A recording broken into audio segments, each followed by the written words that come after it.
अस्सलाम वालेकुम dear students, मेरा नाम है तैमूर परवेज़ और आज हम HTML5 एंड CSS3 में लेसन नंबर 11 के ऊपर डिस्कस करेंगे। और आज इस लेसन में हम देखेंगे टेक्स्ट फॉर्मेटिंग में bold, strong, italic, emphasized and underline क्या होते हैं। आप अपने टेक्स्ट को बोल्ड कैसे करते हैं, स्ट्रॉन्ग जो कि HTML5 में एक न्यू टैग्स है, इटैलिक, उसके अलावा एम्फेसाइज जो है ये भी एक न्यू टैग है, और अंडरलाइन के ऊपर डिस्कस करेंगे। तो आज के लेसन में भी हम थोड़ा सा थ्योरेटिकली स्लाइड्स के ऊपर देखेंगे और फिर इस पर प्रैक्टिकली इम्प्लीमेंटेशन करेंगे। ओके, तो लेसन नंबर 11 है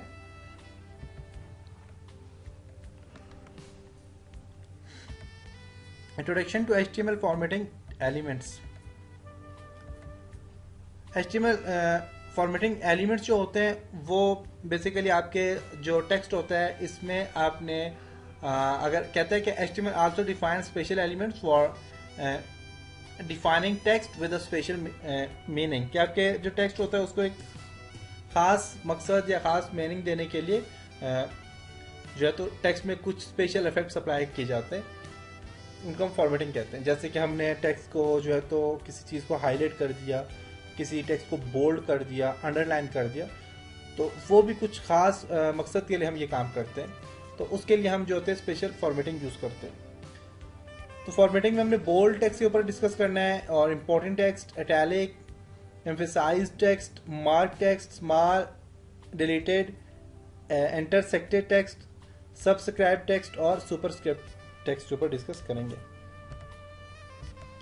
ओके, HTML में बोल्ड एंड स्ट्रॉन्ग फॉर्मेटिंग दोनों सेम ही है, लेकिन बोल्ड जो है HTML4 या इससे प्रीवियस में यूज़ किया जाता है, लेकिन आजकल HTML5 में जो स्ट्रॉन्ग ज़्यादा यूज़ किया जाता है। तो सबसे पहले the HTML elements define bold without any extra importance, और इसके अलावा जो स्ट्रॉन्ग होता है तो स्ट्रॉन्ग के लिए पूरा स्ट्रॉन्ग लिखना पड़ता है। तो आप देखें the HTML strong elements define bold text without any extra importance. Okay, तो पहला जी हमारे पास बोल्ड टेक्स्ट की एक मैं एग्जांपल आपको सामने लाता हूँ। बोल्ड टेक्स्ट के लिए हमारे पास देखें आप यहाँ पे पैराग्राफ लिखा हुआ है, this is the normal text, और बोल्ड के लिए बी हमने एक टैग यूज किया, और this is the bold text, और बी हमारे पास यहाँ पे बोल्ड के लिए यूज किया गया है। देखिए, तो ये बोल्ड के लिए हमारे पास ये टेक्स्ट होता है, और इसके एग्जांपल आप देख सकते हैं, दिस इज नॉर्मल टेक्स्ट और दिस इज द बोल्ड। जब बोल्ड टेक्स्ट आप अप्लाई करेंगे तो आपका टेक्स्ट इस तरह बोल्ड होकर सामने आ जाएगा। तो ये बोल्ड टेक्स्ट की एग्जाम्पल है। इसके अलावा जो है तो स्ट्रॉन्ग टेक्स्ट जो होता है वो भी सेम ऐसा ही होता है, लेकिन उसमें भी आप उसकी एग्जांपल देखें। तो यहाँ पे हमारे पास स्ट्रॉन्ग है, strong this text is strong, और स्ट्रॉन्ग एट्रीब्यूट हमने क्लोज कर दिया, टैग क्लोज कर दिया सॉरी बैक स्लैश से। और यहाँ पे आप देखें तो इसमें भी जो नॉर्मल टेक्स्ट है नॉर्मल टेक्स्ट है, क्योंकि इसमें कोई हमने टैग यूज़ नहीं किया, सिर्फ पैराग्राफ का टैग यूज़ किया। तो स्ट्रॉन्ग के साथ हमने स्ट्रॉन्ग का जो हमारे पास नेक्स्ट जो टेक्स्ट है उसमें हमने स्ट्रॉन्ग का टैग यूज़ किया, तो इसलिए हमारे पास देखें टेक्स्ट को थोड़ा सा बोल्ड होकर सामने नजर आया। इसके अलावा इटैलिक एंड एम्फेसाइज्ड फॉर्मेटिंग जो होती है ये भी बिल्कुल वैसी ही होती है।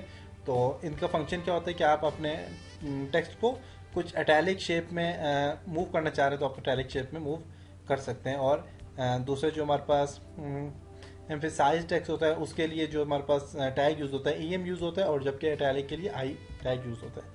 तो पहले हम जो एग्जांपल देखते हैं वो इटैलिक टेक्स्ट की देखेंगे। तो इटैलिक टेक्स्ट के लिए आप देखें यहाँ पे हमारे पास आपके पास डॉक टाइप HTML में यहाँ पे आप देखें हमारे पास जो पहला जो टैग है हमारे पास पहला जो टेक्स्ट लिखा हुआ पैराग्राफ में लिखा हुआ दिस टेक्स्ट इज नॉर्मल, और दूसरे में हमने आई इटैलिक के लिए हमने यूज़ किया दिस टेक्स्ट इज इटैलिक। तो इटैलिक के लिए देखें यहाँ पे आपको थोड़ा सा तिरछा हो जाता है, आपका टेक्स्ट स्टाइल से थोड़ा चेंज होता है, एक साइड पे गिर जाता है, मीन तिरछा हो जाता है थोड़ा सा टेक्स्ट। देखिए तो ये इटैलिक टेक्स्ट का टैग है। नेक्स्ट जो हम आपके पास जी एम्फेसाइज्ड टेक्स्ट का जो है हमारे पास वो क्या है, तो उसके लिए हमने EM लिखते हैं, EM देखें तो इस टैग के साथ हमने EM लिखा है, और यहाँ पे आप देखें तो इसका रिजल्ट सामने नजर आ गया, ये भी हमारे पास थोड़ा सा इटैलिक होकर सामने नजर आया है। ओके, नेक्स्ट है अंडरलाइन जो टेक्स्ट। अंडरलाइन टेक्स्ट जो होता है वो बेसिकली आप अपने टेक्स्ट को अंडरलाइन करना चाहें तो आप अंडरलाइन कर सकते हैं। तो अंडरलाइन टेक्स्ट के लिए आप देखें तो आपके पास यहाँ पे आपको नजर आ रहा होगा, तो अंडरलाइन के लिए हमने U टेक्स्ट U अप्लाई कर लिया, तो U वाले टेक्स्ट के नीचे हमने क्या कर लिया, देखिए अंडरलाइन यहाँ पे अप्लाई हो गया। तो ये सारा जो आज हमने जो काम किया है ये जिसमें हमने आज के लेसन में हमने बोल्ड, जो कि बहुत ज़्यादा यूज़ किया होता है। आपके किसी भी आप कोई भी साइट ओपन करें किसी भी चीज़ में, जो जिस वर्ड को सामने आप मेंशन कर रहे होते हैं तो उसको आप बोल्ड कर देते हैं, अटैलिक कर देते हैं, अंडरलाइन कर देते हैं। तो ये सारे काम आप अपने टेक्स्ट के ऊपर अप्लाई करते हैं।